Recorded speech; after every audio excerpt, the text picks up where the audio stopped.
بسم اللہ الرحمن الرحیم. In the name of Allah, the Beneficent,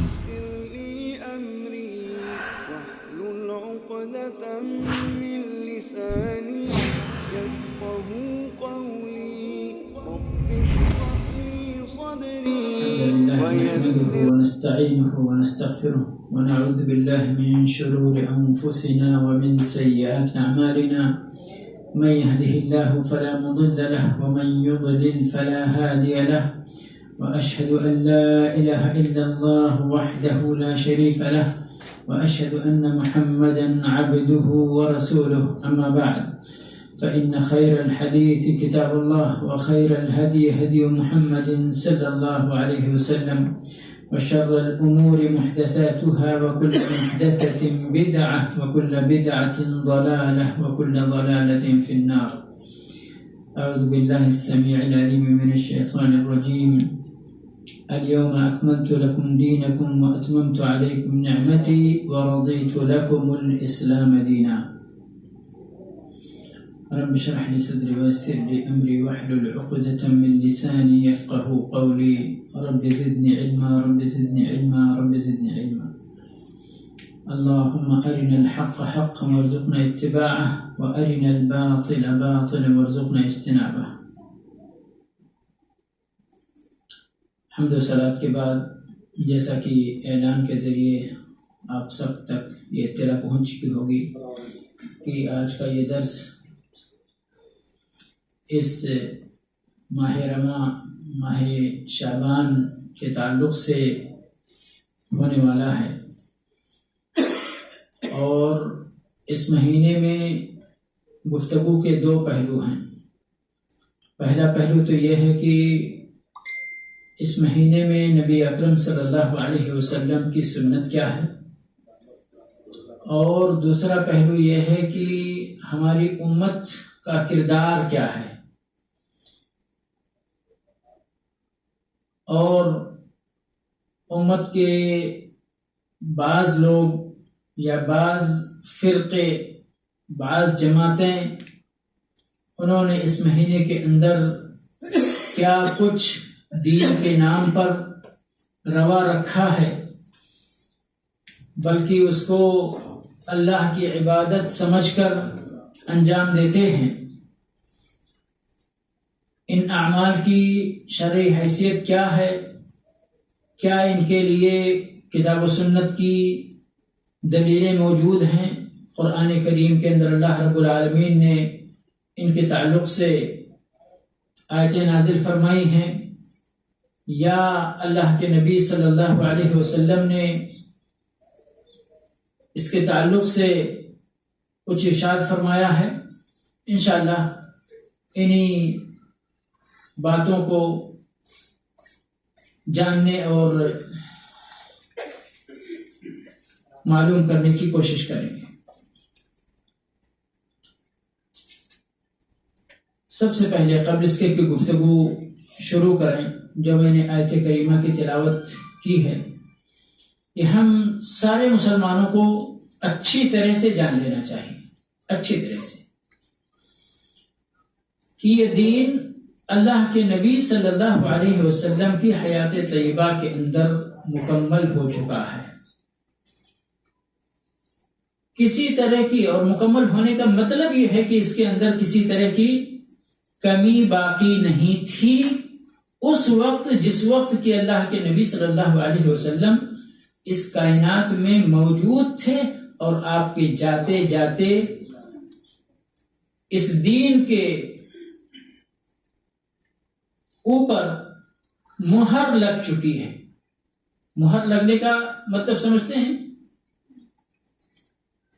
کہ اب اس کے اندر نہ کچھ داخل کرنے کی گنجائش باقی ہے، اور نہ اس کے اندر سے کچھ نکالنے کی گنجائش باقی ہے. مہر لگتی ہے، آخری کام ہوتا ہے کسی چیز کا. تو یہ اللہ کے نبی صلی اللہ علیہ وسلم کی زندگی کے اندر ہی مکمل ہو چکا ہے. اور جب یہ بنیادی بات ہم سمجھ جائیں گے تو باقی باتوں کو سمجھنا آسان ہوگا. اس کے بعد ہم اس ٹاپک کے اس درس کے پہلے پہلو پر ایک نظر ڈالنا چاہتے ہیں کہ اللہ کے نبی صلی اللہ علیہ وسلم کی سنت کیا تھی اس مہینے کے اندر.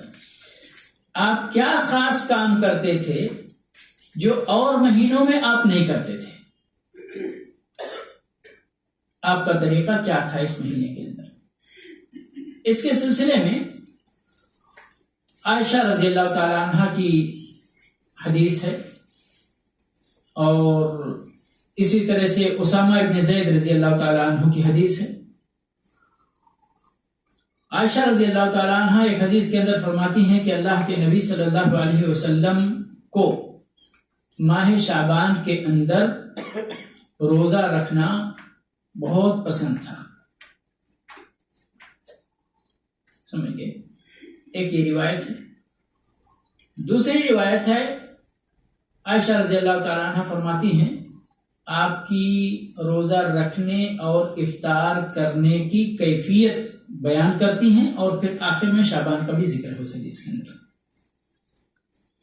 فرماتی ہیں کہ اللہ کے نبی صلی اللہ علیہ وسلم کبھی کبھار ایسا ہوتا تھا کہ روزہ رکھتے تھے اور رکھتے ہی چلے جاتے تھے، یہاں تک کہ ہم لوگوں کو یہ گمان ہو چلتا تھا، ہم لوگ یہ کہنے لگتے تھے کہ اب لگتا ہے آپ روزہ ترک ہی نہیں کریں گے، افطار ہی نہیں کریں گے. اور کبھی روزہ چھوڑ دیتے تھے، افطار پہ افطار کرتے تھے کہ ہم لوگ یہ کہنے لگتے تھے کہ اب آپ روزہ رکھیں گے ہی. یہ آپ صلی اللہ علیہ وسلم کی زندگی میں اپنے حکمت کے مطابق آپ کبھی اس طرح کرتے تھے اور کبھی اس طرح کرتے تھے. آگے فرماتی ہیں کہ آپ صلی اللہ علیہ وسلم نے رمضان کے علاوہ کسی اور مہینے کا مکمل روزہ نہیں رکھا. کسی اور مہینے کا مکمل روزہ نہیں رکھا، مگر رمضان کے بعد 11 مہینوں میں جس قدر کثرت کے ساتھ روزہ آپ شعبان میں رکھتے تھے کسی اور مہینے میں نہیں رکھتے تھے. کسی اور مہینے میں نہیں رکھتے تھے. بعض روایتوں میں آتا ہے کہ تقریباً پورے مہینے کا روزہ رکھ جاتے تھے. اب اگر 2-4 دن چھوٹ جائیں تو اس کو کہتے ہیں اغلبیت کا اسلوب، چونکہ آپ صلی اللہ علیہ وسلم نے مہینے کے اکثر دنوں میں، غالب دنوں میں آپ نے روزہ رکھا، تو اگر کوئی تعبیر کے طور پر کہتا ہے آپ نے پورے مہینے کا یا تقریباً پورے مہینے کا روزہ رکھ لیا تو تعبیر میں کوئی غلطی نہیں ہے، اپنی جگہ تعبیر درست ہے. سبب پوچھے جانے پر 2 طرح کا سبب اللہ کے نبی صلی اللہ علیہ وسلم کی صحیح احادیث کے ذریعے 2 باتیں سامنے آتی ہیں. ایک بات تو آپ صلی اللہ علیہ وسلم نے یہ فرمایا کہ یہ وہ مہینہ ہے جو 2 اہم مہینوں کے درمیان آتا ہے. رجب حرمت والا مہینہ ہے اور رمضان برکت والا مہینہ ہے. ان 2 مہینوں کے درمیان یہ شعبان کا مہینہ آتا تو لوگ نسبتاً یاد رکھیں کہ صحابہ کرام کی غفلت کلی غفلت نہیں ہوتی تھی. مکمل طور پر صحابہ کرام کبھی بھی غفلت کے شکار نہیں ہوتے تھے، لیکن نسبتاً وہ بھی تو انسان ہیں نا بھائی، ان کے بھی کام کاج ہیں، ان کی بھی تیاریاں ہیں، تو نسبتاً رجب کے مقابلے میں اور رمضان کے مقابلے میں لوگ اس مہینے میں تھوڑا غفلت کا شکار ہو جاتے تھے. تو یہ اللہ کے نبی صلی اللہ علیہ وسلم کا ایک نارمل طریقہ تھا کہ جس وقت عام لوگ غفلت میں آ جائیں اس وقت آپ صلی اللہ علیہ وسلم اپنے رب کو یاد کیا کرتے تھے. چاشت کی نماز کا کنسپٹ اور مغرب اور عشاء کے درمیان نفل نمازیں پڑھنے کا کنسپٹ اسی پہلو سے آتا ہے کہ لوگ تہجد گزار ہوا کرتے تھے. اللہ کے نبی صلی اللہ علیہ وسلم کے زمانے میں بہت کم ہی کچھ ایسے لوگ ہوتے تھے جو تہجد نہیں پڑھتے تھے. آج تو فرض نمازوں کے لالے پڑے ہوئے ہیں، لیکن اس وقت تہجد بھی اکثر لوگ پڑھا کرتے تھے. اب تہجد پڑھا انہوں نے، اس کے بعد فجر کی سنت، فجر کی نماز پڑھی. فجر کی نماز پڑھنے کے بعد ہو سکتا ہے کچھ لوگ اشراق کی بھی اسی وقت مسجد میں بیٹھ کر ذکر و اذکار کرنے کے بعد پڑھ لیتے ہوں. اس کے بعد لوگ گھر کو چلے گئے اور اپنے کچھ کام کاج میں لگ گئے. ظہر کا ٹائم آنے والا ہے زوال کے بعد. اس درمیان میں وہ اپنے کام کاج میں لگ گئے تو یہاں پر اللہ کے نبی صلی اللہ علیہ وسلم نے چاشت کی نماز پڑھا بھی آپ نے اور امت کے لیے اس چیز کو مشروع قرار دیا. اس کو بھی اوابین کی نماز کہا گیا ہے بعض الفاظ کے اندر. اوابین کیا ہے؟ اوابین کے معنی کیا ہے؟ جو اللہ کی طرف کثرت سے رجوع کرے. کثرت سے رجوع کرے. ابھی ہم نے نماز پڑھی، تھوڑی دیر کے بعد پھر ہمارے دل میں آیا، پھر ہم نے نفل نماز پڑھی. تھوڑی دیر کے بعد پھر ہمارے دل میں آیا، ہم نے نفل نماز پڑھی. اسی طرح سے مغرب اور عشاء کے درمیان، اس وقت کے لوگ عام طور پر مغرب اور عشاء کے درمیان اپنے کھانے پینے اور سونے کی تیاری، کیونکہ عشاء کی نماز آگے ابھی پڑھنی ہے تھوڑی دیر کے بعد. تو یہاں بھی اس وقت بھی اللہ کے نبی صلی اللہ علیہ وسلم نماز پڑھنے کو پسند فرماتے تھے. اور اس نماز کو بھی اوابین کی نماز کہا گیا ہے، یعنی جو کثرت کے ساتھ اپنے رب کی طرف رجوع کرنے والے لوگ ہیں وہ ان اوقات میں بھی نماز پڑھتے ہیں، ان اوقات میں بھی نفل نمازیں ادا کرتے ہیں جن اوقات میں عام لوگ غفلت کا شکار ہو جاتے ہیں یا یہ کہیے مشغول ہو جاتے ہیں اپنے کام کاج کے اندر، اپنی ضروریات کے اندر. تو اللہ کے نبی صلی اللہ علیہ وسلم کا یہ عام طریقہ تھا اور اسی طریقے کے پیش نظر آپ نے یہ سبب بیان فرمایا کہ لوگ اس مہینے کے اندر تھوڑی غفلت کا شکار ہو جاتے ہیں، تو میں چاہتا ہوں کہ میں اس مہینے کو بھی اللہ کی عبادت سے آباد رکھوں، معمور رکھوں. ایک سبب تو یہ سامنے آیا. دوسرا سبب اللہ کے نبی صلی اللہ علیہ وسلم نے، غالب نسائی کی ایک حدیث ہے، فرماتے ہیں کہ اس مہینے کے اندر اللہ تبارک و تعالی کے پاس بندوں کے اعمال اٹھائے جاتے ہیں، پیش کیے جاتے ہیں، رپورٹنگ کی جاتی ہے.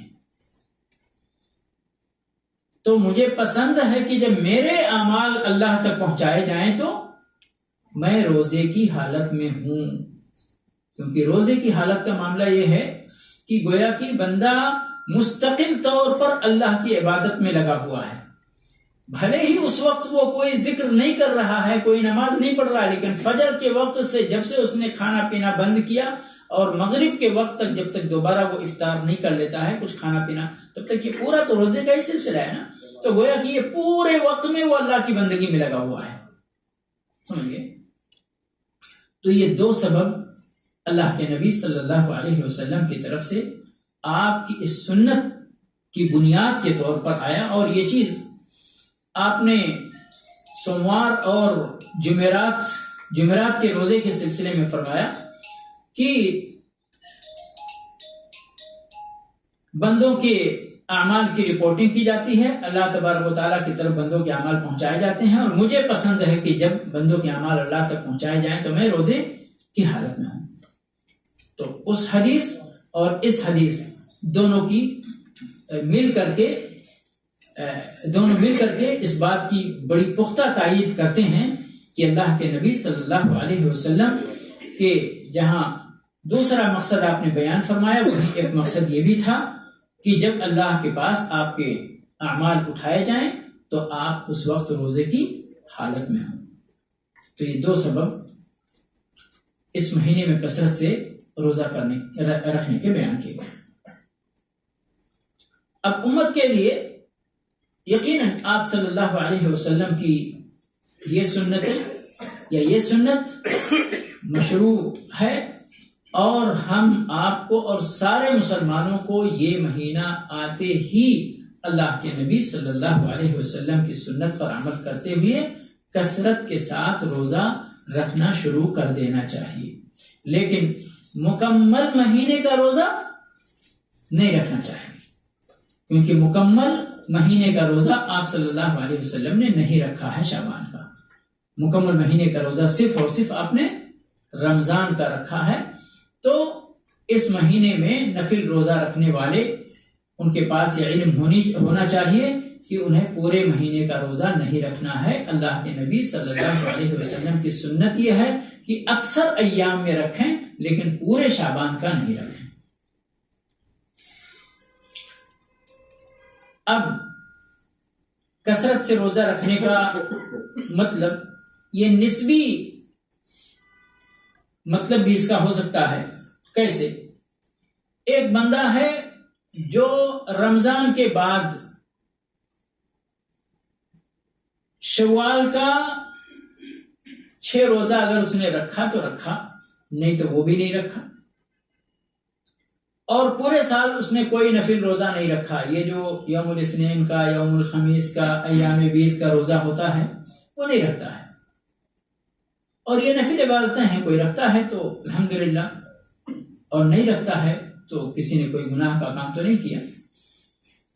لیکن جب شعبان کا مہینہ آتا ہے تو اب وہ اپنے نبی صلی اللہ علیہ وسلم کی سنت کو اختیار کرتے ہوئے کہتا ہے کہ چونکہ آپ صلی اللہ علیہ وسلم رمضان میں یا شعبان میں کثرت سے روزہ رکھتے تھے، اور آپ کی سنت میں یہ بھی ہے کہ یوم الاثنین کو یعنی منڈے کو، سوموار کے دن اور جمعرات کے دن روزہ رکھا جائے، ایام 20 کا روزہ رکھا جائے، یا آپ کے عام سنتوں میں ہے، ویسے میں اور مہینوں میں نہیں رکھتا تھا، تو شعبان میں ہم ان مہینوں میں رکھتے ہیں تو کم از کم نبی صلی اللہ علیہ وسلم کی 2 سنتوں پر بیک وقت ہمارا عمل ہو جائے گا۔ ایک تو یوم الاثنین، یوم الخمیس کا روزہ رکھنے کی سنت، ایام 20 کا روزہ رکھنے کی سنت، دوسرے شعبان کے مہینے میں روزہ رکھنے کی سنت۔ تو کوئی بندہ اگر اس نیت سے کہ میں شعبان میں اپنے نبی صلی اللہ علیہ وسلم کی دونوں سنتوں پر عمل کر کے یہ روزے رکھنا چاہتا ہوں، کوئی حرج کی بات نہیں، یہ اس کے لیے شعبان کا روزہ بھی ہو گیا اور خمیس اور یوم الاثنین کا روزہ بھی ہو گیا، ایام 20 کا بھی روزہ ہو گیا۔ اب ایک بندہ ہے یوم الاثنین کا، یوم الخمیس کا روزہ رکھتا ہے پہلے سے، ایام 20 کا روزہ رکھتا ہے پہلے سے، لیکن یہ مہینہ آیا تو پھر اپنے نبی صلی اللہ علیہ وسلم کی سنت کو اختیار کرتے ہوئے کچھ مزید ایام کا روزہ رکھنا اس نے شروع کر دیا۔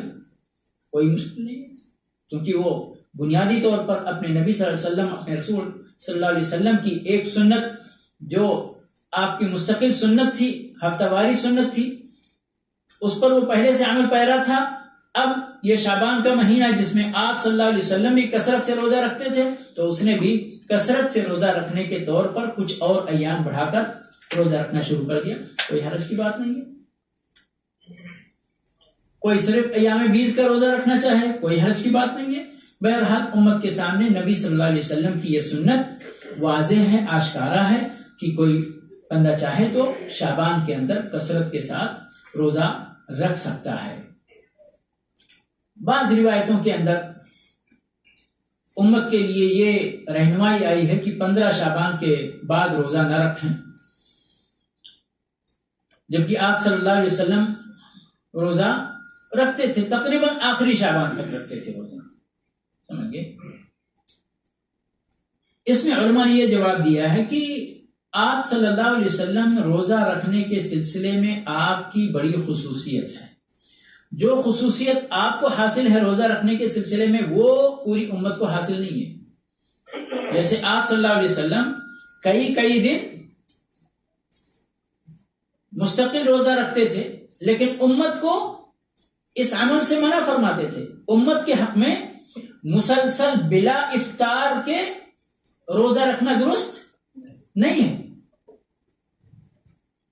کم از کم اتنا گیپ دینا جتنا اللہ کے نبی صلی اللہ علیہ وسلم نے پسند فرمایا کہ سب سے بہترین روزہ جو ہے وہ صوم داؤدی ہے۔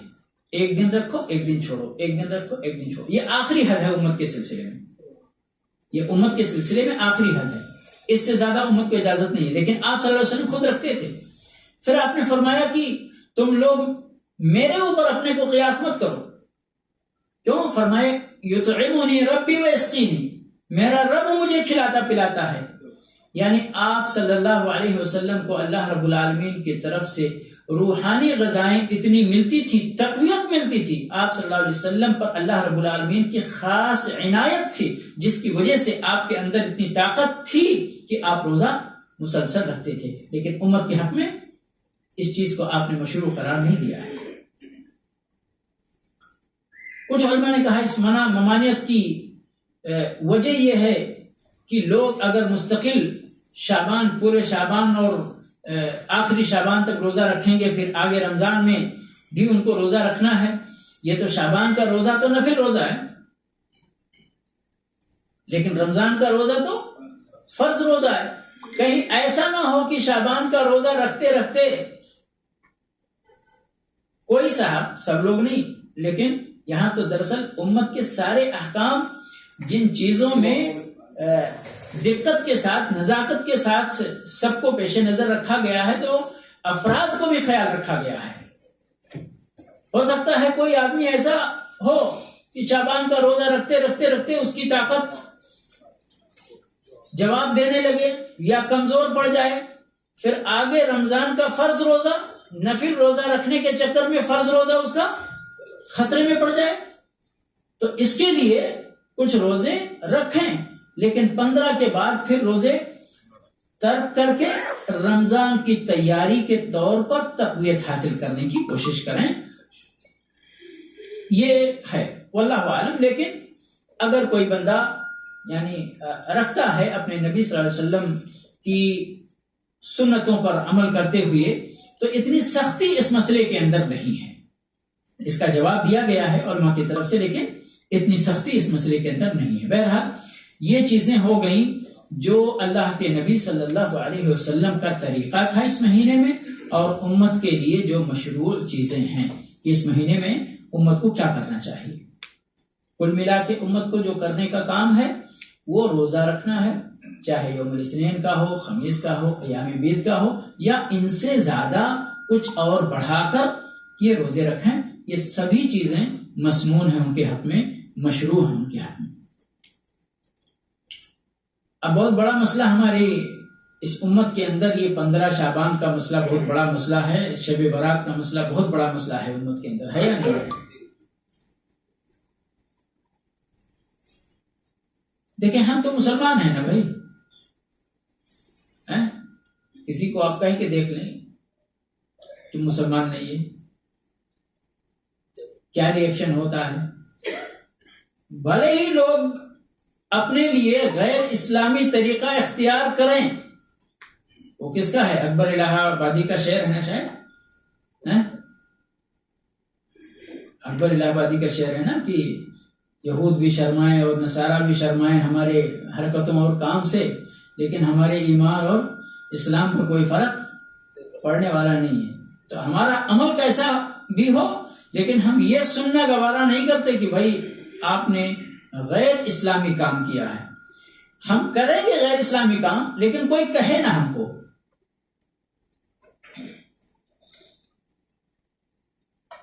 ہم بحیثیت مسلمان، ہمارے لیے اسلامی کام کیا ہے؟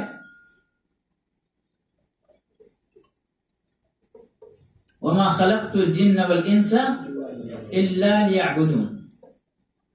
جنات اور انسان کو ہم نے صرف اور صرف فقط اپنی عبادت کے لیے پیدا فرمایا. عبادت کیا ہے؟ ہر وہ کام، ہر وہ بات جو اللہ کو پسند ہو، ہے نا. عبادت کی تعریف یہی ہے. بندگی تعبد اسی کو کہتے ہیں کہ ہم اپنے اللہ کی بندگی کریں، اللہ کی عبادت کریں، وہ کام کریں جن کاموں کے کرنے کو اللہ پسند فرماتا ہے، اور ان کاموں سے رک جائیں جن کاموں کے نہ کرنے کو اللہ پسند فرماتا ہے. یہ عبادت ہے. بات سمجھ میں آئی؟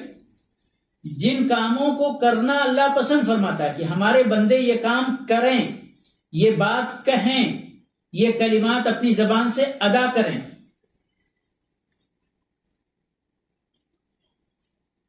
تو ان کو کر لینا، ان کو کہہ لینا، یہ عبادت ہے اللہ کی. جیسے 5 وقتہ نمازیں مثال کے طور پر پڑھنا پسند ہے نا اللہ کو، کہ اللہ کے بندے یہ 5 وقتہ نمازیں پڑھیں، تو یہ بندگی اللہ کی، عبادت ہے اللہ کی. شراب پینا اللہ کو ناپسند ہے نا، تو شراب کا نہ پینا کیا ہے؟ شراب کا نہ پینا کیا ہے؟ عبادت ہے. شراب کا نہ پینا عبادت. ہم لوگ صرف کرنے کو پسند سمجھتے کہ یہ عبادت ہے، دیکھو نماز پڑھو یہ عبادت ہے، زکوٰۃ دو یہ عبادت ہے، لیکن شراب کا نہ پینا نہیں، یہ بھی عبادت ہے، یہ بھی اللہ کی بندگی ہے. پھر ہم پسند والی بات کرتے ہیں، اس پر فٹ کریں گے. اللہ کو یہ بات پسند ہے کہ لوگ شراب نہ پئیں. سمجھ گئے؟ اللہ کو یہ بات پسند ہے کہ لوگ شراب نہ پئیں. تب لوگ شراب نہیں پیئیں گے تو اللہ کی بندگی ہو جائے گی.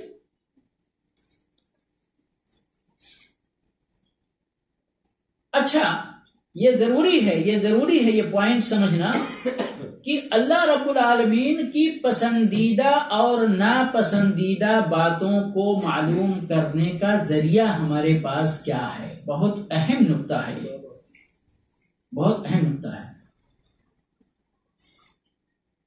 ہم کو اللہ رب العالمین نے اپنی عبادت کے لیے پیدا فرمایا، ٹھیک ہے نا. عبادت کیا ہے؟ اسم جامع لكل ما يحبه الله ويرضاه من الاقوال والاعمال الظاهره والباطنه. ہر وہ کام، ہر وہ بات جو اللہ کو پسند ہے، چاہے وہ کھلم کھلا کیا جائے، چاہے وہ پوشیدہ طور پر کیا جائے، عبادت ہے. اب کام، نماز کی بات ہم نے کی، سبحان اللہ کہنا کیا ہے؟ عبادت ہے یا نہیں ہے؟ الحمدللہ کہنا عبادت ہے؟ یہ کام نہیں ہے، یہ کیا ہے؟ ہمارا کلام ہے. سمجھ گیا نا؟ تو اسم جامع لکل ما يحبه اللہ من الاقوال. اقوال، قول بھی. اب یہ جو ہم گفتگو کر رہے ہیں، اللہ رب العالمین ہمیں اخلاص دے اس گفتگو کے اندر، یہ اللہ کی عبادت ہے. اللہ کے دین کی بات ہم اللہ کے بندوں تک پہنچا رہے ہیں. اللہ کی کتاب کی تلاوت کرنا عبادت ہے. نبی صلی اللہ علیہ وسلم کی احادیث کا مطالعہ کرنا، سیکھنا، سکھانا، پڑھنا، پڑھانا عبادت ہے.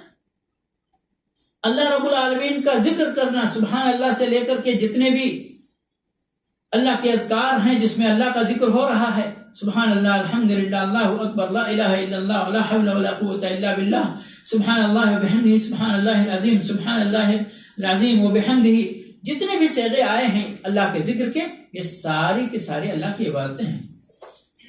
میں پھر اسی پوائنٹ پہ آتا ہوں کہ اللہ کے نزدیک پسندیدہ اور ناپسندیدہ چیزوں کو، باتوں کو جاننے کے لیے، معلوم کرنے کے لیے ہمارے پاس کیا ذریعہ ہے؟ کون بتائیں گے بھائی؟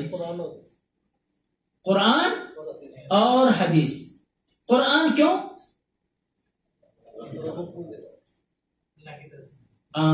اللہ کی طرف سے نازل. اچھا، حدیث کیوں؟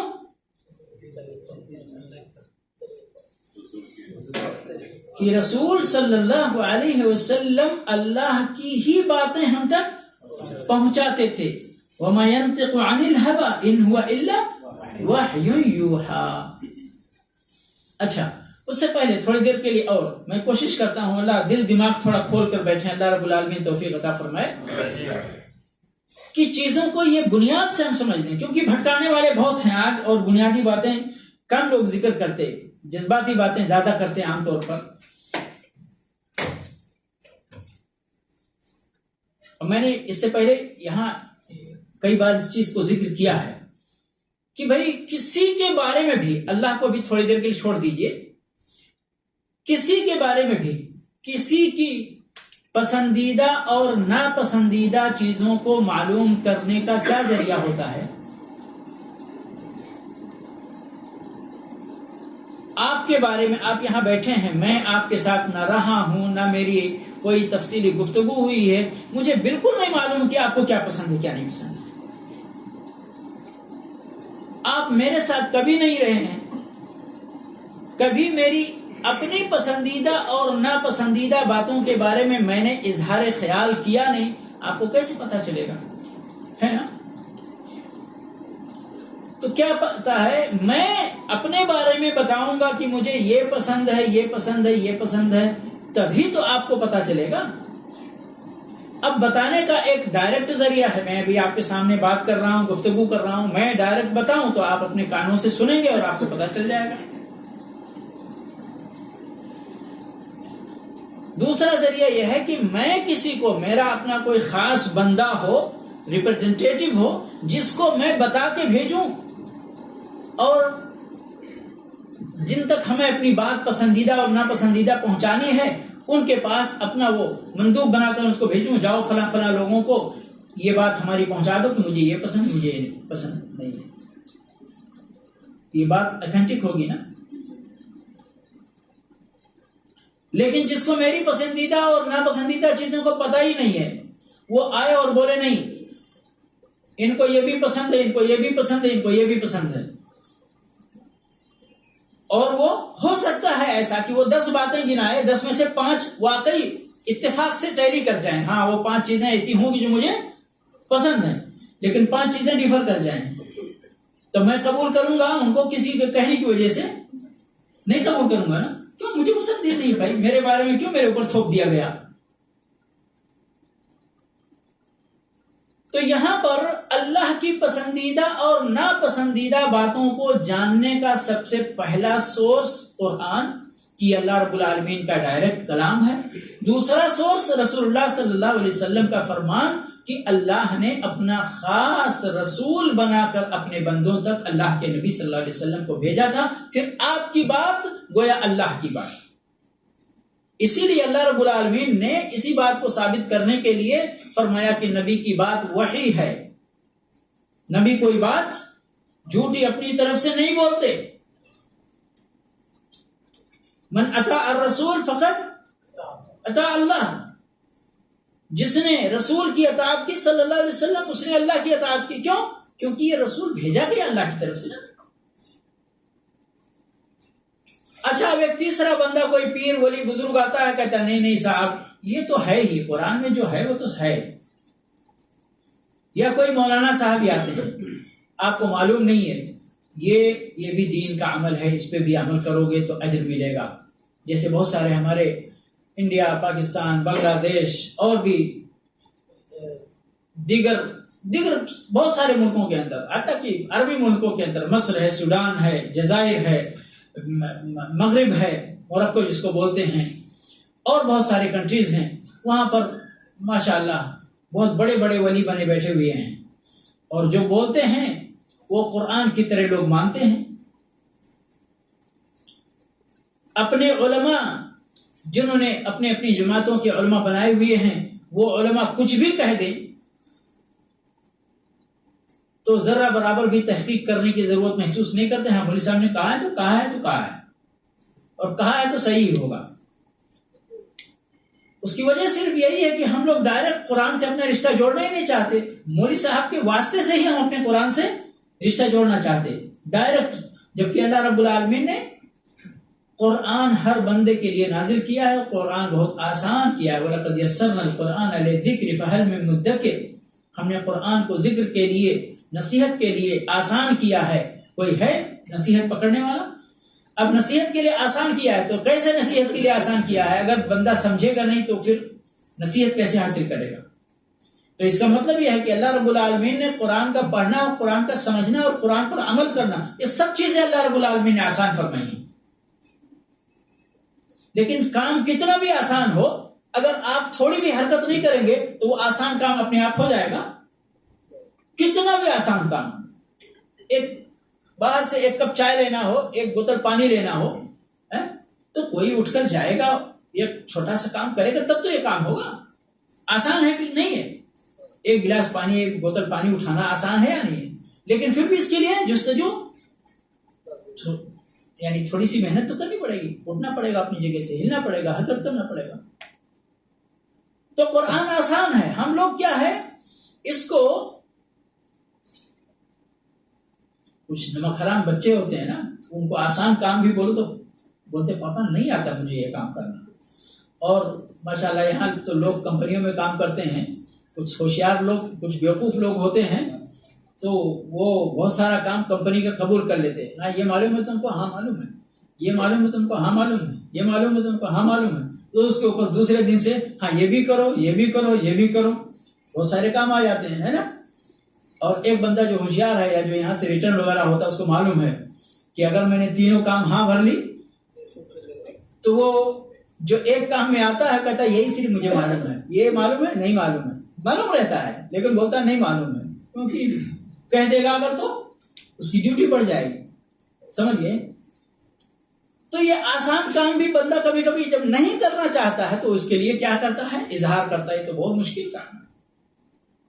تو قرآن کا سمجھنا یہ اللہ رب العالمین کے کلام کی روشنی میں آسان ہے سمجھنا، لیکن وہ آسان کام ہمیں کرنا پڑے گا، پھر وہ آسانی سے ہوگا نا. اگر ہم کریں گے ہی نہیں، وہ بہت مشکل کام ہے. قرآن کا سمجھنا بہت مشکل کام ہے. کچھ لوگ تو یہ نماز پڑھنا بھی 5 وقت کا بہت مشکل کام سمجھتے ہیں نا، بہت مشکل کام سمجھتے ہیں. تو کون فجر میں اٹھے گا؟ کون؟ نیند گہری ہوتی ہے اس وقت، کون اٹھ پائے گا بھلا؟ دیکھیے اللہ رب العالمین نے ہی آپ کو پیدا کیا نا، ہم کو پیدا کیا ہے نا. ہماری طاقت کتنی ہے وہ اللہ کو معلوم ہے نہیں معلوم ہے؟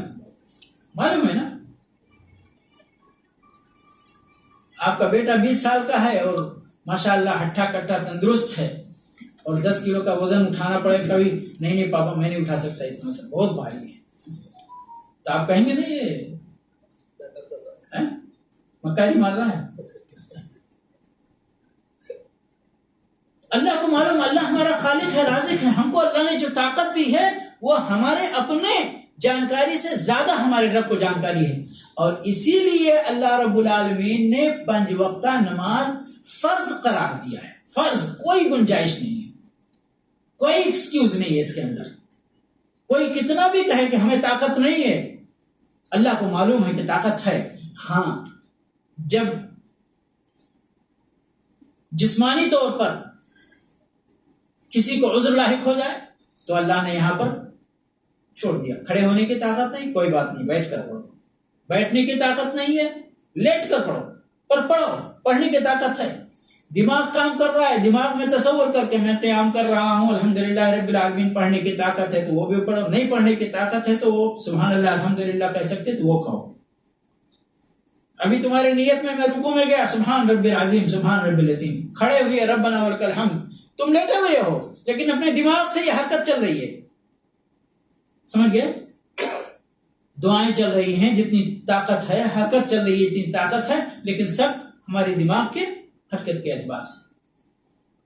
یہاں اللہ نے معلوم ہے اللہ کو، بھائی اللہ کچھ بندے نہیں کھڑے ہو پاتے ہیں، ان کو جسمانی طور پر عذر لاحق ہوتا ہے، لیکن یہ کہنا کہ نماز نہیں پڑھ سکتے، اللہ نے اس چیز کو خارج کر دیا ہے.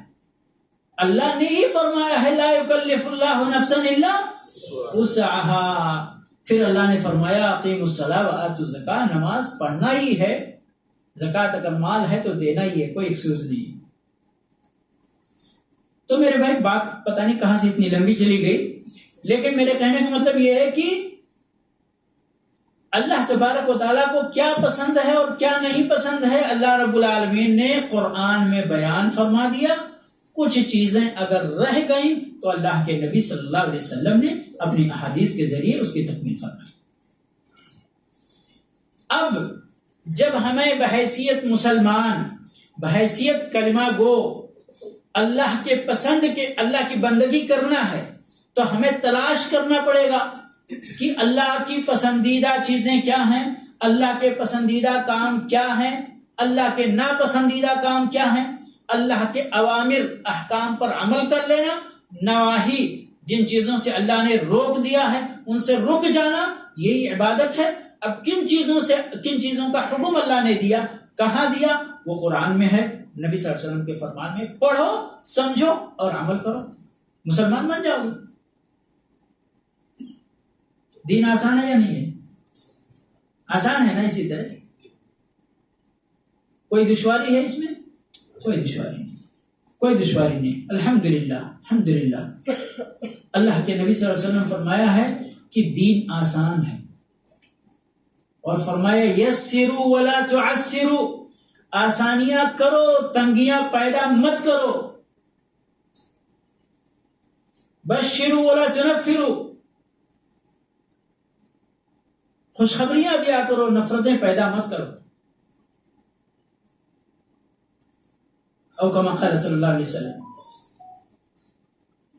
تو اس آسان دین کو ہم لوگوں نے اتنا مشکل بنا لیا ہے اپنی حرکتوں سے، اپنی منمانی حرکتوں سے، اور جو اس کا سیدھا سورس تھا معلومات کا دین کے بارے میں، ہم نے وہ تو بند کر دیا، وہ تو بند کر دیا ہم نے۔ پھر جب سامنے کا دروازہ، ہم نے اللہ کا دروازہ اور اس کے رسول صلی اللہ علیہ وسلم کا دروازہ بند کر دیا، ادھر سے پیر صاحب، ادھر سے فلاں قاری صاحب، عالم صاحب، امام صاحب، اور جتنے صاحب ہو سکتے ہیں دین کے اندر، ایک اللہ اور اس کے رسول کو چھوڑ کر باقی سب صاحب کی پذیرائی ہوتی ہے، اللہ من رحم اللہ۔ تو اس کا نتیجہ یہی ہونا تھا جو ہو رہا ہے، اس کا نتیجہ یہی ہونا تھا جو ہو رہا ہے۔ پھر آگے آ کے جب ہم کہتے ہیں میرے بھائی، اور ایسا نہیں ہے کہ جب ان چیزوں کی شروعات تھی تو علماء نے روکا نہیں، اس وقت بھی روکا تھا، لیکن ماننے والے مانتے کہاں ہیں؟ نہ ماننے والے مانتے کہاں ہیں؟ جن کو کرنا ہے وہ تو کیے جا رہے ہیں، وہ نہیں مانتے۔ آج بھی آپ منع کر کے دیکھ لیں، دور تو دور ہے، دور تو دور ہے، آپ کی بیوی جلدی نہیں سنتی ہے نا؟ کیوں؟ نہیں تم سعودی گئے تو تم کو بہت زیادہ معلوم ہو گیا۔ ہمارے مائکے میں ہمارے دادا بھی کرتے تھے اور بابا بھی کرتے تھے، اور سبھی لوگ ابھی تک بھی کر رہے ہیں، اور تم وہاں گئے، تم نے نیا دین سیکھ لیا، مجھے نیا نیا پڑھا رہے ہو۔ تو نہیں مانتے لوگ۔ کیوں نہیں مانتے؟ کیونکہ ہمارے ساتھ شیطانوں کی چال بازیاں بھی ہیں، مختلف بہانے، مختلف، سب سے بڑا بہانے باز یا بہانہ سکھانے والی ذات جو ہے اس دنیا کے اندر، وہ شیطانوں کی ذات ہے۔ آپ کو ہر بہانہ جو آپ کے دماغ میں نہیں آئے گا، وہ خوبصورت سے خوبصورت رنگ میں رنگ کر آپ کے سامنے رکھ دیں گے کہ بولو یہ بولو یہ بولو یہ بولو یہ بولو۔ ابھی میں جلد ہی، یہ تو آج انٹرنیٹ میں آپ سننا بھی نہیں چاہیں تو کبھی کھولیں تو کچھ نہ کچھ آ ہی جاتا ہے۔ دیکھیے وہ کس چیز کی مثال دی اس نے، عالم بڑا کافی عمر دراز، میرے خیال سے 70-80 کی عمر میں کوئی تھا۔ یہ لوگ بولتے ہیں کہ یہ کام ناجائز ہے، اس لیے کہ اللہ کے نبی صلی اللہ علیہ وسلم کے زمانے میں یہ چیز نہیں تھی، اس لیے ناجائز ہے۔ کچھ مثال بھی دیا، میں بھول گیا، میرے ذہن سے مس کر گئی۔ بھئی کب کسی عالم نے یہ کہا کہ یہ چیز ناجائز ہے اس لیے کہ اللہ کے نبی صلی اللہ علیہ وسلم کے زمانے میں نہیں تھی؟ ہم تو دین کی بات کرتے نا، دنیا کی بات تو ہم کرتے نہیں۔ اللہ کے نبی صلی اللہ علیہ وسلم نے جب حدیث فرمائی کہ من احدث فی امرنا ھذا ما لیس منہ فہو رد، تو یہاں قید کیا، اس کو مقید کر دیا، دنیا کی بات الگ کر دی۔ نبی صلی اللہ علیہ وسلم دنیا کی بات کرنے نہیں آئے تھے، آپ ڈاکٹر بن کر نہیں آئے تھے، آپ انجینئر بن کر نہیں آئے تھے، ہاں لوگوں کو ایسی راہیں دکھانے آئے تھے جن راہوں پر چل کر لوگوں کی زندگیاں بسعادت گزر سکتی تھی، لیکن دنیا کی باتیں سکھانے آپ نہیں آئے تھے۔ وہ مثال ہے نا کھجور کی، مدینہ میں آئے تو لوگ تعبیر کرتے تھے یہ اللہ رب العالمین کا سسٹم بڑا عجیب سسٹم ہے، بڑا عجیب سسٹم ہے۔ ہم لوگ تو صرف زندہ چیزوں میں جانتے ہیں نا کہ ان کے جوڑے ہوتے ہیں۔ اللہ رب العالمین نے قرآن میں فرمایا ہے کہ ہم نے ہر چیز کے جوڑے بنائے ہیں۔ مدینہ میں وہ نر کھجور اور مادہ کھجور کے خوشے، وہ اس کو تعبیر بولتے ہیں، وہ نر کھجور کے کچھ خوشے لے کر کے مادہ کھجور کے اس میں ڈال دیتے تھے تو فصل بہت بہترین آتی تھی۔ اللہ کے نبی صلی اللہ علیہ وسلم آئے تو بظاہر چونکہ آپ کو دنیا کا علم اتنا نہیں تھا، آپ کو دین سکھانے کے لیے آئے تھے، تو مجھے لگتا ہے یہ جو تم لوگ کام کر رہے ہو اس کا کوئی خاص فائدہ نہیں ہوگا، اگر چھوڑ دو۔ تو لوگوں نے، چونکہ نبی صلی اللہ علیہ وسلم کی طرف سے بات آئی تھی نا، بھلے دنیا کی بات تھی لیکن ایمان اتنا تھا، عقیدہ اتنا تھا کہ لوگوں نے چھوڑ دیا، کہا ہمارے نبی صلی اللہ علیہ وسلم منع کر رہے ہیں تو چھوڑ دیتے ہیں، اس کو چھوڑ دیے، فصل خراب ہو گئی، فصل خراب ہو گئی۔ تو بھائی شکایت بھی آپ کے پاس ہی آنی تھی نا، شکایت آئی تو آپ صلی اللہ علیہ وسلم نے کیا فرمایا معلوم ہے؟ فرمایا انتم اعلم بامور دنیاکم، اپنے دنیا کا معاملہ تم میرے مقابلے میں زیادہ جانتے ہو، جو دنیا میں تمہیں نفع بخش لگے وہ تم کرو، بس دین کے اصولوں سے نہیں ٹکرانا چاہیے۔ جیسے آج بہت سارے لوگوں کو سود اچھا لگتا ہے نا، دنیا میں سود اچھا لگتا ہے، اب یہاں پر یہ سود کا اچھا لگنا ہمارے شریعت کے اصول سے ٹکرا گیا، یہاں نہیں چلے گا، یہاں نہیں چلے گا۔ لیکن آپ کس کھیت میں کیا لگاؤ گے تو زیادہ پیدا ہوگا، اور کس طرح کب کب سینچائی کرو گے تو زیادہ پیدا ہوگا، یہ آپ کو زیادہ معلوم ہے، اس سے ہم کو کوئی مطلب نہیں ہے، سمجھئے؟ تو یہ درختوں کے اندر بھی یہ چیز بڑی حتیٰ کی اتنا تو دور، وہ تو تعبیر کرتے تھے اس طرح، آپ ادھر ایک نر کھجور بو دے اور ایک مادہ بو دے لگا دے، بلکہ 3-4 کھجور چاروں طرف سے مادہ کھجور ہو اور ایک بیچ میں نر ہو، کہتے ہیں ہوائیں جب چلتی ہیں تو کچھ غبار ان خوشوں سے اڑ کر دوسرے جو مادہ خوشوں تک پہنچ جاتے ہیں، چھو لیتے ہیں ان کو، اس کی وجہ سے بھی فصل اچھی آتی ہے۔ یہ اللہ رب العالمین کی حکمت ہے اور قدرت ہے، سمجھ گئے؟ تو بہرحال میں یہاں پر یہ ذکر کر رہا تھا کہ اللہ کے نبی صلی اللہ علیہ وسلم ہم کو کیا سکھانے آئے تھے؟ دین کی بات سکھانے کے لیے آئے تھے، اور آپ نے دین کو سکھلایا۔ تو یہاں پر جب حدیث فرمائی بدعتوں کی جڑ کاٹنے کے لیے، تو بالکل یہ نہیں فرمایا کہ آگے چل کے تم جہاز میں نہیں بیٹھنا، اس لیے کہ جہاز پر بیٹھو گے تو اللہ ناراض ہو جائے گا، یہ نہیں فرمایا۔ فرمایا من احدث فی امرنا ھذا، امرنا میرے معاملے کے اندر، اور اللہ کے نبی صلی اللہ علیہ وسلم کا معاملہ کیا تھا؟ آپ کا دین، آپ کا معاملہ تھا۔ فرمایا میرے معاملے کے اندر جو بندہ کوئی نئی چیز ایجاد کرے گا فہو رد ما لیس منہ، جو اس میں سے نہیں ہے، یعنی ہمارے دین میں سے نہیں ہے، ہمارے دین کا حصہ نہیں ہے، پھر بھی کوئی بندہ لا کر دین میں زبردستی ٹھوسنے کی کوشش کرتا ہے تو فہو رد مردود۔ اب میں نے جو پہلی آیت پڑھی تھی الیوم اکملت لکم دینکم واتممت علیکم نعمتی، اس میں ٹھوسنے کی گنجائش اللہ نے نہیں چھوڑی ہے کچھ۔ مکمل کا مطلب کامل، اور کامل کا مطلب غیر ناقص۔ کامل اگر ہے تو اس میں کسی چیز کی گنجائش نہیں، کیونکہ اگر گنجائش مانی جائے گی تو وہ چیز ناقص ہوگی، اور ناقص چیز غیر کامل ہوتی ہے، سمجھ گئے؟ تو یہ حدیث گویا کہ اس مفہوم کو مکمل کرتی ہے کہ ہم نے دین مکمل کر دیا ہے، اللہ نے اس دین کو ہماری زندگی کے اندر ہی مکمل کر دیا، اس کے مکمل ہونے کا اعلان فرما دیا۔ من احدث فی امرنا ھذا ما لیس منہ فہو رد، جو بندہ کوئی بھی کام ایسا کرے گا جو ہمارے دین کا حصہ نہیں ہے تو مردود ہے۔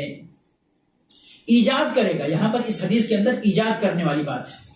اور دوسری حدیث فرمایا ایجاد کرنے کے بعد لوگ تو پیچھے پڑ جاتے ہیں نا، ایک بندہ شروع کرتا ہے،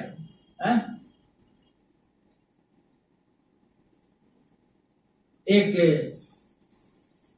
اللہ یعنی انسان، اللہ کی حکمت ہے، انسان کو اللہ رب العالمین نے، اگر آپ کوئی بھی قبر کے اندر کسی چیز کو بھی دفن کر دیں یا کوئی چیز بھی نہ ہو، ایک مجھے ڈر ہے کہ کہیں آپ ایک فتنے کا ذریعہ نہ بن جائیں، نہیں تو میں کہتا کہ تجربہ کر کے دیکھ لو، قبر کے اندر کچھ مت ڈالو، یا قبر ہو بھی نہ وہاں پر، قبر کی شکل بنا دو اوپر سے، سمجھ گئے؟ مزار کی شکل بنا دو اوپر سے اور بیٹھ کر 2 دن 4 دن ادھر پھول اور کچھ اس طرح سے چڑھا دو، اعلان بھی نہیں کرو گے تو راستہ چلتے لوگ رک کر کے آئیں گے، کچھ نہ کچھ وہاں چڑھا کر جائیں گے۔ یہ ہے حال لوگوں کا، لیکن اللہ کی طرف بلاتے رہو بلاتے رہو بلاتے رہو، کوئی آنے کے لیے تیار نہیں، اللہ الرحمن۔ تو اب اگر ہم تھوڑی سی بات یہ 15 شعبان کو جو کرتے ہیں لوگ کرنا چاہیں تو کیا کیا کرتے ہیں؟ آپ لوگوں میں سے ہے کوئی جو اچھی طرح پوری تفصیلی جانکاری رکھتا ہو کہ 15 شعبان میں کیا کیا ہوتا ہے؟ مولوی لوگ تو تقریر کرتے ہی رہتے ہیں، کوئی ہے پریکٹیکل جس کے یہاں 15 شعبان میں شب برات منایا جاتا ہو؟ ہاتھ اٹھائیں، کوئی شرم کی بات نہیں ہے۔ تو یہ نہ سوچیں کہ شیخ صاحب کیا بولیں گے کہ میں پہلے ایسا تھا۔ اگر اللہ نے ہدایت دے دی ہے تو آپ خوش نصیب ہیں، آپ خوش نصیب ہیں، اور پیچھے کی زندگی پہ پچھتانے کی ضرورت نہیں ہے کہ اللہ غفور الرحیم ہے، تواب ہے۔ سمجھیں؟ مکہ کے سارے لوگ، مدینہ کے سارے لوگ جن کو صحابہ ہونے کا شرف ملا، سب دائرے کفر میں تو ہی تھے پہلے، تو کوئی عجیب بات نہیں ہے۔ بلکہ جو سوال میں کر رہا ہوں نا، وہ تو سوال میں کر رہا ہوں کہ دیکھوں کہ کیا کیا ہوتا ہے، کیونکہ اللہ رب العالمین کے فضل سے میں اس ماحول سے بچپن سے، یعنی پیدا ہوا تو اس ماحول سے دور تھا الحمدللہ، تو اس لیے مجھے زیادہ نہیں، میں سن کے یا لوگوں سے پوچھ کر ہی مجھے پتا چلا، کبھی ان میں جا کر دیکھنے کی بھی کوشش نہیں کی۔ کچھ علماء کبھی کبھی جا کر دیکھتے ہیں کہ کیا کیا ہوتا ہے، لیکن مجھے یہ چیز دور سے یعنی دیکھتے بھی نہیں اچھا لگتا ہے، تو قریب سے جا کر کیوں دیکھیں گے۔ لیکن یہ کوئی عیب کی بات نہیں، صحابہ کرام کبھی کبھی بیٹھ کر زمانے جاہلیت کی باتوں کو یاد کرتے تھے، اور یاد کر کے اللہ رب العالمین کا شکر ادا کرتے تھے کہ دیکھو ہم پہلے کیسے تھے اور اللہ نے ہمیں اس سے نجات دے دی، تو ابھی ہم کتنے خوش نصیب ہیں، اور اپنے اللہ کے رسول صلی اللہ علیہ وسلم کے صحابہ کی حیثیت سے ہم اللہ رب العالمین کی بندگی میں لگے ہوئے ہیں۔ ایمان والی زندگی، سعادت والی زندگی اللہ رب العالمین نے ہمیں دے دی ہے۔ ہاں جی، جزاک اللہ خیر، ماشاءاللہ۔ اور کوئی ہاتھ؟ ایک ہی ہاتھ اٹھا جی، تو بتا سکتے ہیں تھوڑا سا کیا کیا کرتے ہیں آپ لوگ 15 شعبان کو؟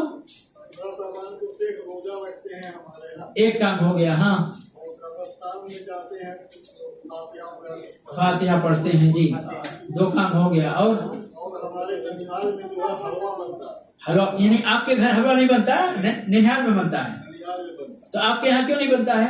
تو دیوبندی خیالات، لیکن قبل یعنی روزہ رکھتے ہیں پھر بھی؟ شب برات مناتے ہیں، شب برات مناتے ہیں، دن میں روزہ رکھتے ہیں لیکن حلوہ نہیں پکاتے، رات کو جاگتے ہیں، جاگتے بھی ہیں، نماز پڑھتے مسجد میں، لیکن حلوہ نہیں پکاتے ہیں۔ اور قبرستان میں روشنی کرتے ہیں کہ نہیں کرتے؟ نہیں کرتے، نہیں کرتے۔ دوسری پارٹی اچھا جی جی جی جی، جس کی طاقت پیسے کی وہ کر سکتا، جس کے ساتھ پیسے کی طاقت رکھ سکتی ہے وہ لائٹنگ کر سکتا، قبرستان لائٹنگ کر سکتے ہیں، ہاں جی جی جی، پبلک میں جانے کے لیے، ہاں جی سانپ بچھو وغیرہ تو رہتے ہیں ہر جگہ، ہاں جی جی، پیڑ ہوتے ہیں، صرف راستہ دکھانے کے لیے کرتے ہیں یا کہ اور کوئی مقصد بھی ہوتا ہے؟ جتنا حاضرہ رہتا ہے ہاں، سب اجالا پڑنا چاہیے اتنا کرتے ہیں۔ اچھا اچھا، چلیے یہ ایک مقصد ہو گیا جی۔ اور جی چڑھاتے ہیں، عقیدت کے پھول چڑھاتے ہیں جی، ہاں۔ اور کچھ؟ چادر